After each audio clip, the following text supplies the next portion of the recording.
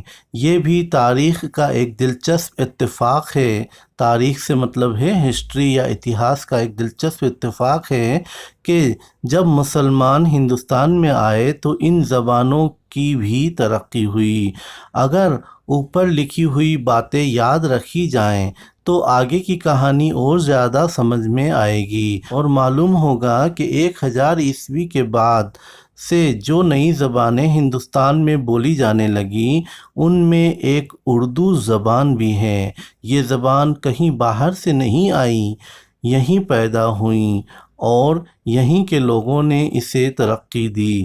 اس کی بناوٹ، اس کا رنگ روپ سب ہندوستانی ہیں۔ اگر یہ زبان کسی دوسرے ملک میں بھی بولی جانے لگے تو یہ وہاں کی زبان نہیں بن جائے گی، ہندوستانی ہی رہے گی۔ تو گائز، سید احسام حسین کا یہ چیپٹر زبانوں کا گھر ہندوستان کمپلیٹ ہوتا ہے۔ ملتے ہیں نیکسٹ ویڈیو میں اس چیپٹر کے سوال و جواب کے ساتھ۔ تب تک کے لیے اللہ حافظ، اور گزارش ہے کہ جن لوگوں نے ہمارا چینل ابھی تک سبسکرائب نہیں کیا ہے براہ کرم چینل کو سبسکرائب ضرور کر لے، کیونکہ ہم سوال و جواب کی مشق کے ساتھ ساتھ امتحان میں آنے والے خاص سوال و جواب کی مشق بھی ماڈل ٹیسٹ پیپر کے ذریعے کرواتے ہیں، لہٰذا آپ کے لیے یہ مفید ہوگا کہ آپ ہمارے چینل کو سبسکرائب ضرور کریں۔ السلام علیکم ورحمۃ اللہ وبرکاتہ۔ For online study of Urdu language, please subscribe the YouTube channel Razaki Mustafai channel.